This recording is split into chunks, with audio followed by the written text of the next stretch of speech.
पति और पत्नी का जो रिश्ता होता है वह रिश्ता टोटली विश्वास की डोर पर टिका होता है। लेकिन जिस दिन विश्वास की डोर टूटती है उसी दिन से परिवार में पूरी तरह से कलह होना शुरू हो जाता है और उसी कलह की वजह से पूरा परिवार जो होता है तहस महस हो जाता है। आज के घटना में सेम कुछ ऐसे होता है कि एक पति के पीठ पीछे ऐसा खेल खेला जाता है कि जिसकी वजह से पति ही इस दुनिया को छोड़ के चला जाता है। लेकिन जब लोगों के सामने सच्चाई निकल के आती, सुनने के बाद लोगों के पैरों नीचे ज़मीन सी खिसक जाती है। आखिर क्या था इस घटना में, इस घटना में क्या हुआ, इस घटना की आप पूरी तह तक सच्चाई जानने के लिए इस वीडियो को आप लास्ट तक ज़रूर देखिएगा। नमस्कार दोस्तों, मैं प्रदीप कुमार आपको इस टेढ़ी बात चैनल पे मैं स्वागत करता हूं। दोस्तों आज की यह जो सच्ची घटना है, यह घटना सुनाने से पहले मैं आपसे एक छोटा सा रिक्वेस्ट करना चाहता हूं, क्योंकि आप अगर इस चैनल पर नए आए हुए हैं और पहली बार आए हुए हैं तो एक बार जाकर आप अपने इन्हीं प्यारे हाथों से आप इस चैनल को सब्सक्राइब ज़रूर कर लीजिएगा, ताकि आपकी वजह से आज यह वीडियो जो है इम्पोर्टेंट होने के नाते काफ़ी लोगों तक पहुंचाया जा सके, और इसके लिए हम आपके तहे दिल से शुक्रगुजार रहेंगे। दोस्तों आज की यह जो सच्ची घटना है, यह घटना राजस्थान प्रदेश और उसी का जालौर जिला पड़ता है, और ठीक है उसी का रामसीन कस्बा लगता है। मैं बात कर रहा हूँ ठीक है 14 जुलाई साल 2019 का दोपहर का टाइम होता है।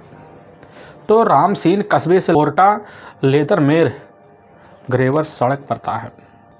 उसी पे एक व्यक्ति जो होता है अपने कुछ जानवरों को वहाँ चरा रहा होता है। तभी उसकी जो नज़र होती है कुछ ही दूर पर वहाँ वन विभाग की ज़मीन होता है, बालू के टीले जमे होते हैं, उसी पर पड़ता है। तो वह जो व्यक्ति होता है चरवाहा देखता है, देखने के बाद सन्न से रह जाता है, क्योंकि उसी बालू का जो टीला होता है उसी में एक व्यक्ति का जो मुँह होता है वह उसी में धंसा हुआ होता है। वह व्यक्ति तुरंत ही समझ जाता है और वहीं चीख पड़ता है। लेकिन जो पास जो व्यक्ति होते हैं उनको भी वह चरवाहा बुला लेता है, और जब व्यक्ति आते वह भी देखकर सन्न से रह जाते हैं। लेकिन वहाँ थोड़ी देर बाद उस इलाके की भीड़ जमा होना शुरू हो जाती है। लेकिन उसी में से एक व्यक्ति होता है, इसकी जो सूचना होता है उसी समय जालौर कोतवाली दे देता है। लेकिन वहाँ के एसपी खबर पाते हैं, इसकी सूचना उसी समय रामसीन पुलिस थाने में घुमा देते हैं। लेकिन उस वक्त थाने में वहाँ के जो थाना प्रभारी होते मौके पर छुट्टी पर गए हुए थे।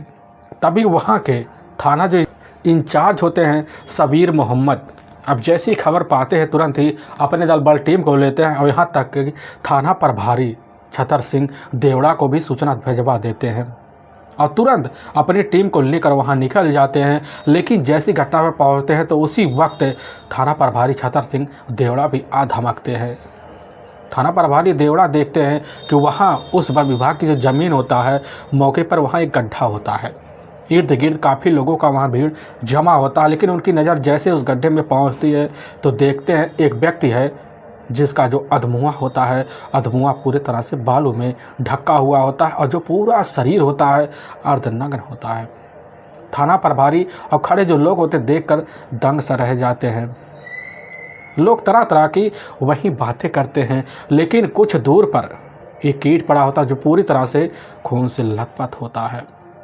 लेकिन पुलिस की टीम जैसे ही उस युवक को बाहर निकालती है, देखती है वह जो युवक होता है उसका जो चेहरा होता है पूरी तरह से बिगड़ा हुआ होता है।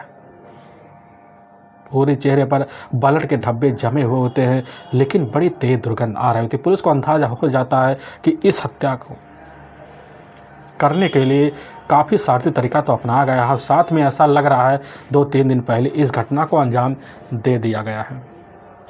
लेकिन पुलिस जब घटना करती है तो लगभग कुछ दूर पर कुछ गाड़ियों के टायरे को निशान दिखाई देते हैं। पुलिस की टीम समझ जाती है कि जो भी व्यक्ति होगा अपराधी हुआ, वो अपराधी बड़े साथी तरीके से अपने काम को अंजाम देने के लिए घटना को तो कहीं और तौर तरीके से अंजाम दिया है और बॉडी को लाकर यहाँ डंप कर गया है। पुलिस की टीम वहां खड़े जितने भी व्यक्ति होते हैं मौके पर उनसे पूछताछ करती है, शिनाख्त कराने के लिए भरपूर कोशिश भी करती है। लेकिन जितने भी खड़े व्यक्ति होते हैं सभी लोग शिनाख्त करने से मना कर देते हैं। कोई भी व्यक्ति जो होता है उस व्यक्ति की पहचान नहीं कर पाता, जिसकी उम्र देखने में वही लग रहा था कि 31 से 32 साल के आसपास ही होगा। इसीलिए पुलिस जो टीम होती है जब शिनाख्त ना हो पाता है तो फ़ोटो खींचती है खींचने के बाद अपने पुलिस सोशल मीडिया का एक ग्रुप होता है, व्हाट्सएप ग्रुप, उसी में फ़ोटो को शेयर कर देती है और कुछ रील बना के लोग वहाँ भी शेयर कर देते हैं ताकि जल्द जल्द डेड बॉडी का शिनाख्त हो सके। पुलिस की जो टीम होती है वहीं पंचनामा भरती है और पंचनामा भरने के बाद अपने राजकीय अस्पताल के ही मोर्चरी में इधर डेड बॉडी को भिजवा देती है और पुलिस इस केस में जांच पड़ताल करने के लिए लग जाती है। पुलिस के सामने सबसे बड़ा चैलेंज यही बन जाता है कि आखिर इस व्यक्ति का शिनाख्त अगर किया जाए तो किस बिना पर किया जाए। इसीलिए पुलिस की जो टीम होती है उसी समय 2 टीमों का गठन करती है। दोनों टीमें जो होती हैं उस व्यक्ति के शिनाख्त करने के लिए लग जाते हैं। पुलिस की टीम भी अपने हिसाब से शिनाख्त करने के लिए भरपूर कोशिश भी करती है, काफ़ी मेहनत करती है, लेकिन जैसे ही 24 घंटे का वक्त बीतने का हो जाता है उसी वक्त रामसीन थाना के जो थाना प्रभारी होते हैं छतर सिंह देवड़ा को सूचना मिलता है कि ठीक है, अभी 2 दिन पहले ही जालौर सिटी थाना कोतवाली में ही एक व्यक्ति अनजान होता है, शैतान दान चरण होता है, थाने में आया हुआ था। उसका एक अपना कोई रिश्तेदार था, डुंगुर दान चरण, जो कई दिनों से नहीं दिखाई दे रहा होता। उसी का गुमशुदा का मुकदमा जो होता है कोतवाली में दर्ज करा के गया था। लेकिन जैसे ही अब इधर रामसिंह थाना प्रभारी को पता चले इसकी जो इंक्वायरी होता है कोतवाली से संपर्क करते हैं और हुलिया जो होता है उस डेड बॉडी से मिलान मैच करवा लेते हैं। लेकिन जब कोतवाली के इंस्पेक्टर से पता चलता है हुलिया और साथ में जो चेहरे होते हैं, जो शरीर के करकाठे होते हैं, वह तो गुमशुदा के मुकदमा में जो दर्ज करवाया हुआ जो व्यक्ति का नाम होता है उससे तो मैच हो रहा है। अब पुलिस की जो टीम होती है उसी वक्त शैतान दास चरण से संपर्क करती है और जब संपर्क करती है उसी समय उनको मोर्चरी बुलवाती है और मोर्चरी आते हैं। लेकिन जैसे ही डेड बॉडी को करीब जाते हैं तुरंत ही पहचान लेते करने लग जाते हैं या तो हमारे रिश्तेदार हैं डोंगुर दास चरण। पुलिस की टीम जैसे शिनाख्त करने के बाद पुलिस जो होती थोड़ी बहुत तसल्ली अपने आप को महसूस कर लेती है। पुलिस की जो टीम होती है अब वहाँ शैतान दास चरण से कुछ अहम पूछताछ करती है, घर का पता भी ले लेती है और के बाद पुलिस की जो टीम होती है उसी वक्त 2 सिपाहियों को लेकर इधर डोंगुरदास चरण के घर पहुंचती है। लेकिन उसके ही घर में उसकी अपनी पत्नी होती है, रसल कंवर अपने ही घर में होती है। पुलिस की टीम जैसे रसल कंवर से पूछताछ करती है तुरंत फ़ोटो निकाल के दिखा देती है, कहने लग जाती है कि डोंगुरदास चरण की जो डेड बॉडी है वह हमें अपने ही वन विभाग की ज़मीन में मिला हुआ है। यह बात सुनने के बाद रसल कंवर तुरंत ही वहीं दहाड़े मारकर चिल्ला पड़ती है। लेकिन पुलिस की टीम समझाती बुझाती है, तरह तरह की बातें पर भरोसा दिलवाती है। रसल कंवर पुलिस के सामने तो खड़ी होती है। पुलिस की टीम जब पूछताछ करती है रसल कंवर पुलिस के सामने कहने लग जाती है कि साहब हमारे जो अपने पति है 12 जुलाई साल 2019 को ही जालौर के ही जो राजकीय सरकारी अस्पताल है उसी में इलाज करवाने के लिए गए हुए थे। लेकिन शाम हो गया, वह वापस जो होता है लौट के नहीं आते हैं। हम उनकी काफ़ी तलाशी करते लेकिन तब भी साहब उनका कुछ अता पता नहीं चलता है। और उसी समय जो होती है रसल कंवर अपने ही पास रखे हुए एक पर्ची होता है, वहाँ के जो थाना प्रभारी होते हैं उनको पकड़ा देती है और पर्ची पाते हैं। पर्ची पाने के बाद थाना प्रभारी जो होते हैं अपने हिसाब से जांच पड़ताल करने के लिए सबसे पहले जो जांच के लिए दिशा घुमाते हुआ उसी सरकारी अस्पताल की तरफ घुमा देते हैं। वहाँ जाते हैं, वहाँ 12 जुलाई साल 2019 के CCTV फुटेज के कैमरों को उसी समय चेक करना शुरू कर देते हैं। पुलिस की जो टीम होती है चेक करते करते काफ़ी घंटे लगा देती है और तभी उसी एक CCTV कैमरे में काफ़ी चौंकाने वाली फ़ोटो निकल के आ जाती है। एक फ़ोटो में एक बोलेरो होता, उसी बोलेरो में डोंगुरदास चरण होता है, लेकिन साथ में उसकी अपनी पत्नी भी होती है रसल कंवर और साथ में कोई 2 अनजान आदमी भी होते हैं। लेकिन पुलिस की टीम जो होती है जब उन 2 अनजान आदमियों के बारे में पता लगवाती पता चलता है 2 अनजान आदमी जो होते हैं इधर मनमोहन सिंह राव और साथ में एक मंगे लाल होता है, तो भीनबाल के ही रहने वाले होते हैं। लेकिन पुलिस की टीम जो होती है जब मुखबिरों को भी लगा देती है कि आखिर मनमोहन सिंह राव जो होता है आखिर इसका लेना देना इस घर में क्या है। लेकिन जब मुखबिर लग जाते काफ़ी तरह तरह के निचोड़ कर पुलिस के सामने चौंकाने वाली बात निकाल के लाते हैं। पता चलता मनमोहन सिंह का जो होता है इधर डोंगुर दास चरण की जो अपनी पत्नी होते रसल कंवर के साथ काफ़ी सालों से अफेयर चल रहा है। इस बात की खबर जैसे पुलिस पाती है, पुलिस की जो टीम होती है उसी वक्त चौंक जाती है और एक टीम जाती है रसल कंवर के ही ससुराल में पहुंचती है। वहां काफ़ी लोगों से पूछताछ करती है, तरह तरह की बातें, चौंकाने वाली बातें जो होता है खबरियों के सामने जब आते हैं, पुलिस की खबर टीम खबर पाती है, पाने के बाद तुरंत एक्शन में आ जाती है। और उसी समय एक टीम जो होती है अब इधर 16 जुलाई साल 2019 को ही जाती है रसल कंवर को और साथ में मनमोहन सिंह राव को, दोनों को हिरासत में लेते हैं। लेकिन पता चलता है कि इधर मंगी लाल जो होता है मौके पर फरार चल रहा है और पुलिस की टीम इन दोनों को थाने लाती है और जैसे ही सख्त दिखाते तो बिना किना आगे दबाव के पुलिस के सामने दोनों टूट जाते हैं। रसल कंवर और साथ में मनमोहन सिंह राव पुलिस के सामने डोंगुर दास चरण की हत्या का निर्मम तरीके से राज खोल देते हैं। लेकिन जो कहानी बयां करते हैं इससे सुनने के बाद लोगों के पैरों नीचे एकदम ज़मीन से खिसक सी जाती है। असल में राजस्थान प्रदेश का जाना माना शहर पड़ता है जालौर और ठीक है उसी का ही बगौड़ा एक थाना पड़ता है और उसी का कलैटी गांव पड़ता है। उसी गांव का ही रहने वाला होता है डोंगुर दान चरण, जिसके पास खेतिहर ज़मीन भी होती है। पढ़ा लिखा तो ज़्यादा नहीं होता है लेकिन उस ज़मीन से उसके परिवार का गुजारा ढंग से नहीं हो पाता, जिसकी वजह से मेहनत मजदूरी कर कर अपने परिवार की जिम्मेदारी ज़रूर उठवाता। लेकिन समय के हिसाब से जब डोंगुर दान शादी की दहलीज पर पड़ता है, ठीक 10 साल पहले जो होता है अपनी शादी जाकर रसल कंवर से कर लेता है। देखने में रसल कंवर काफ़ी खूबसूरत होती है, चंचल स्वभाव की भी अच्छी होती है। खूब तरीके से रसल कंवर इधर डोंगुर दान चरण के साथ अपनी ज़िंदगी बिताने लग जाती, वक्त बीतने बड़े खूबसूरत तरीके से लग जाता है। लेकिन शादी के जैसे 1 साल बीतता है तो उसी वक्त जो होता है डोंगुर दान और साथ में रसल कंवर दोनों एक बेटे का पिता भी बन जाते हैं। लेकिन कुछ साल जैसे और बीतता है तो एक बेटी भी जन्म ले लेती है। एक बेटा और बेटी होने के नाते जो होता है डोंगुर दान जो होता है अपनी पारिवारिक जिम्मेदारी समझते हुए और मेहनत मजदूरी करना शुरू कर देता है। लेकिन जब डोंगुर दान देखता है कि हमारे इस इलाके में जो होता है बच्चों के लिए अच्छे स्कूल नहीं दिख रहे हैं तो उसी समय काफ़ी चिंता में हो जाता है। लेकिन उसकी जो पत्नी होती है तरह तरह की राय भी देती है, अपनी पत्नी की बात मानता है और मानने के बाद जो होता है तुरंत फैसला लेता है और अपना जो गाँव होता है कलैटी छोड़कर अब उसी वक्त भीनमाल चलाता है। भीनमाल कस्बे में ही एक लक्ष्मी माता मंदिर होता है, उसी के पास जाकर एक किराए का कमरा लेता है और वहीं पर अपनी पत्नी और दोनों बच्चों को लेकर रहना शुरू कर देता है। लेकिन भीनमाल एक कस्बा होने के नाते उसे रोज़ कहीं ना कहीं मजदूरी मिल ही जाया करती थी, जिसकी वजह ठीक ठाक अब इधर डोंगुर दान के पास ठीक ठाक पैसे आ जाते थे। पारिवारिक खर्चा बड़े ही खूबसूरत तरीके से चल जाया करता था और सुबह निकलता तो शाम को कभी 5 बजे कभी 7 बजे अपने घर लौट पाता था।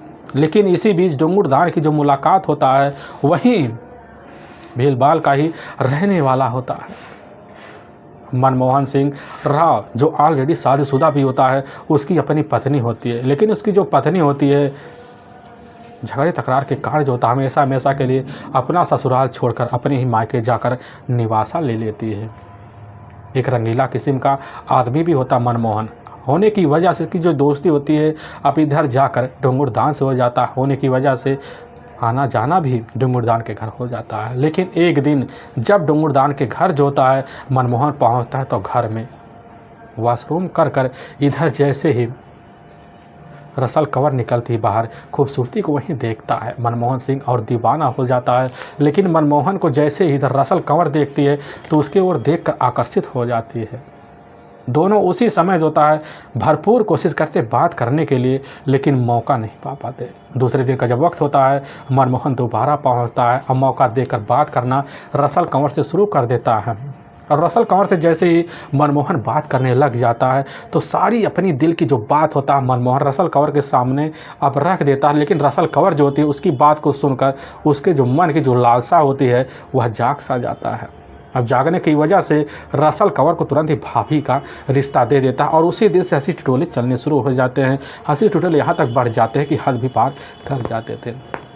और जब रसल कंवर को देखकर मनमोहन को लगने लगता है कि अब टाइम नहीं लगेगा हमें अपने कब्जे में रसल कंवर को लेने में, तो मनमोहन जाता उसी दिन से अपना जो जाल होता है बिछाना शुरू कर देता है। लेकिन दूसरी तरफ रसल कंवर का जो झुकाव होता है वह झुकाव जाकर मनमोहन के ऊपर भी हो जाता है। दोनों तरफ झुकाव जब शुरू हो जाते तो एक दिन जो होता है दोपहर का जब टाइम होता है तो पता चलता है इधर मनमोहन तो मौके पर मजदूरी करने के लिए दूसरे छोर पर गया हुआ है और बच्चे जो होते हैं स्कूल में गए हुए होते हैं। मनमोहन घर में जाता है और जैसे ही जाता एक पलंग होता है उसी पलंग पर रसल कंवर बैठी होती है। लेकिन रसल कंवर जैसे ही मनमोहन को देखती इशारा देती है और देने के बाद अपने ही बेडरूम में ले जाती है और वहीं संबंध बना देती है।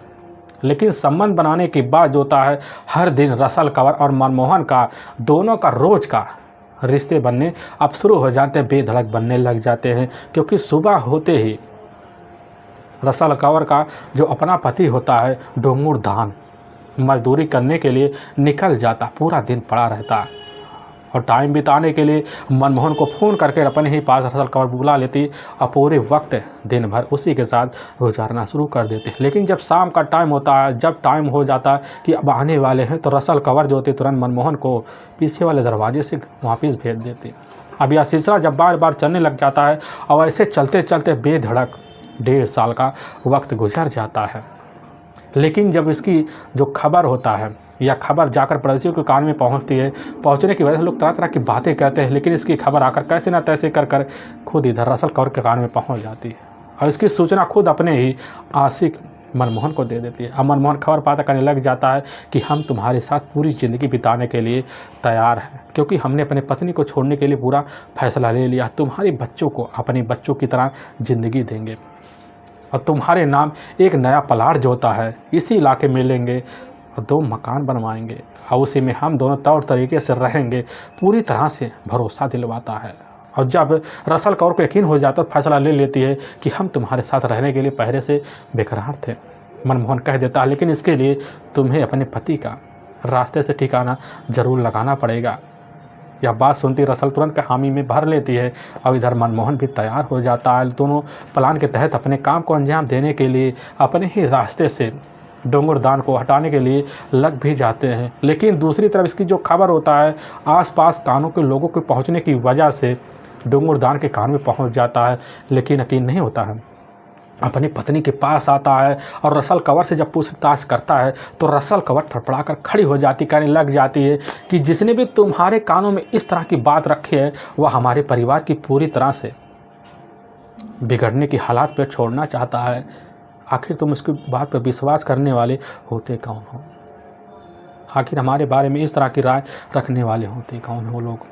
और इस तरह की बात जैसे ही इधर रसल कंवर करती है मनमोहन को विश्वास हो जाता है, बात करती है और डोंगुर दान को विश्वास हो जाता है कि हमारी जो पत्नी है पूरी तरह से सही कर रही है, हमारी जो पत्नी है पूरी तरह से सही कह रही है।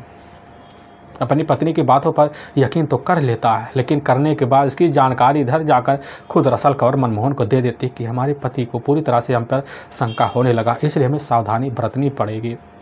लेकिन दूसरी तरफ जो होता है डोंगुर दान पूरी तरह से सतर्क भी हो जाता है, पूरी तरह से यकीन नहीं हो पाता है कि हमारी पत्नी के हाथ ऐसे हो सकते और इसीलिए जो होता है अब सच्चाई जानने के लिए खुद अपनी पत्नी के पीछे पड़ जाता था।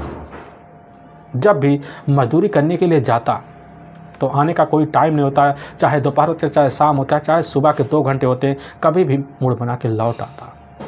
लेकिन तभी घटना से मात्र कुछ ही महीने पहले एक दिन जैसे ही काम के लिए निकलता है, 2 घंटे बीतता है, वापस दोबारा अपने घर की तरफ आ जाता है। लेकिन दरवाजे पर पहुंचता है तब देखता है दरवाजे का जो मेन गेट है वह खुला हुआ, अंदर चला जाता है और अपने बेडरूम की तरफ बढ़ता है। देखता है कि अपने ही बेडरूम में उसकी जो अपनी पत्नी है मनमोहन सिंह राव के साथ जो होता है एक ही तरह पड़े हुए हैं। पत्नी के रिश्ते की तरह यह नज़ारा देख कर वहीं उसका जो अपना पति डोंगुर दान एकदम हताश हो जाता है। होने की वजह से तुरंत उसी वक्त मनमोहन को खरी खोटी सुनाता है और साथ में अपनी पत्नी का काफ़ी ज़ोरों से पिटाई कर देता है। पिटाई करने के बाद उसी समय अपनी पत्नी को मना कर देता, आज के बाद मनमोहन हमारे घर नहीं आना चाहिए। लेकिन सतर्कता तो बरतती हैं, लेकिन दोबारा जो होता मनमोहन और साथ में इधर रसल कंवर का चोरी छुपे मिलना जुलना जारी रहता है। लेकिन जब भी अपने काम पर डोंगरदान जाने के बाद जो होता है उसके मन में तरह तरह के ख्याल आते हैं, लेकिन अपने ख्यालों को और मिटाने के लिए अपने घर आता और यहाँ तक उसका नाम लेकर मनमोहन का अपनी पत्नी का पिटाई करता और बार बार यह सिलसिला पिटाई का चलने लग जाता। जब मौका मिलता आकर इधर अपनी पत्नी रसल कंवर की बेतरम पिटाई कर देता और पिटाई से बार बार जब परेशान हो जाती है, परेशान होने के बाद मनमोहन के पास जाती कहने लग जाती, लग रहा हमारा एक जो पति है खुद हमारा एक दिन ज़िंदगी लेकर ही छोड़ेगा और इससे पहले अगर हमारी ज़िंदगी ले तो हमारे पति को हमारे ही रास्ते से ठिकाने लगा दो और हम दोनों मिलकर चलकर एक रीतिवार के साथ मंदिर में शादी कर लेंगे। मनमोहन सुनता तुरंत ही रसल कंवर की बात मान लेता और रसल कंवर और मनमोहन जो होते हैं एक सातिर प्लान बनाते और इसी प्लान के तहत जो होता है मनमोहन सिंह का एक अपना करीबी दोस्त होता है मंगी लाल, जो उसी का इलाके का रहने वाला होता है। एक एक बात बताकर उसको अपने प्लान में शामिल कर लेता है और मंगी लाल शामिल हो जाता है और तभी ठीक 12 जुलाई साल 2019 का ही जैसे सुबह का टाइम होता है तो उसी वक्त इधर मनमोहन राव जो होता है अपनी बोलेरो लेकर खुद इधर रसल कंवर के घर पहुंचता। पहुंचने के बाद एक बीमारी का इलाज करवाने के बहाने जो होता है इधर खुद डोंगरदान को अपने ही बोलेरो में बैठा लेता है और बैठाने के बाद उसकी जो अपनी पत्नी होती है और पहले से ही उसी बोलेरो में बैठा होता है मंगी लाल और तीनों बैठ जाते हैं। अब बोलेरो चलाकर खुद जो होता है मंगी लाल ले आता है जालौर के उसी राजकीय अस्पताल में ले जाता है। पहले तो वहाँ पर्ची कटवाते हैं, फिर इधर मंगी लाल खुद जो होता है अपने साथ ले जाता है डोंगरदान को डॉक्टर के पास इलाज कराता है। कराने के बाद फिर ले आकर डोंगरदान को उसी बोलेरो में बैठाते हैं, लेकिन उसी बोलेरो में जो काले कलर का होता है रसल कंवर और साथ में मनमोहन राव और साथ में मंगी लाल भी बैठ जाते हैं। और बैठने के बाद बोलेरो वापस लेकर राम सिंह रवाना हो जाते हैं। लेकिन जैसे राम सिंह जाते हैं तो देखते हैं रास्ता एकदम सुनसान पड़ा हुआ। मौका देखते हैं, मौका देखने के बाद एक तीनों जो होते हैं डोंगरदान के ऊपर टूट पड़ते हैं और टूटने के बाद पहले तो वहीं जो होता है इधर तीनों मिलकर गला दबाकर डोंगरदान का हत्या कर देते हैं। हत्या करने के बाद उसके बॉडी को ठिकाने लगाने के लिए एक प्लान बनाते हैं। उसी प्लान के तहत बोरटा के लेदर में जाने वाला जो रास्ता होता है उसी रास्ते के साइड में देखते हैं वन विभाग का ज़मीन है जो सुनसान पड़ा है, ले जाते हैं। डंप करने के बाद इधर खुद रसल कंवर अपने पति के सारे कपड़े अपने कब्जे में ले लेती है और सर को ले जाकर वहीं पास पड़े एक ईंट होता है उसी ईंट से काफ़ी बुरी तरह से चेहरे को बिगाड़ देती हैं और बालू में जो होता है चेहरे को डंप कर देती हैं और फिर वापस जो होता है अपने अपने ठिकाने पर चले आते हैं। लेकिन वाकई में दोस्तों पुलिस के सामने जब यह सच्चाई निकल के आती है, इससे सुनने के बाद लोगों को अपने कानों पर कतई यकीन तक नहीं होता है। लेकिन पुलिस जो टीम होती है इधर रसल कंवर और साथ में मनमोहन सिंह राव अपने कब्जे में लेती है और लेने के बाद ले जाकर वहाँ के कोर्ट में पेश कर देती है और दोनों के ऊपर काफ़ी गंभीर धारा में मुकदमा दर्ज कर लिया जाता है और ले जाकर हमेशा हमेशा के लिए जेल के सलाखों के पीछे डाल देती है। दूसरी जो टीम होती है मंगी लाल की तलाशी करने के लिए लगी पड़ी है। जल्द जल्द पुलिस के हिसाब से हिरासत में ले लिया जाएगा। लेकिन वाकई में दोस्तों पुलिस के सामने सच्चाई तो आती है, लेकिन जिसके कानों में सच्चाई जाती वह भी सुनकर दंग सा रह जाता है। दोस्तों हमें इस घटना का सुनाने का उद्देश्य किसी के दिल को ठेस पहुंचाना नहीं है, बल्कि आपको यह बताना है कि आप जहां भी रहें आप सावधान और सतर्क जरूर रहें। दोस्तों फिर मिलेंगे एक नए वीडियो के साथ, तब तक के लिए जय हिंद और जय भारत।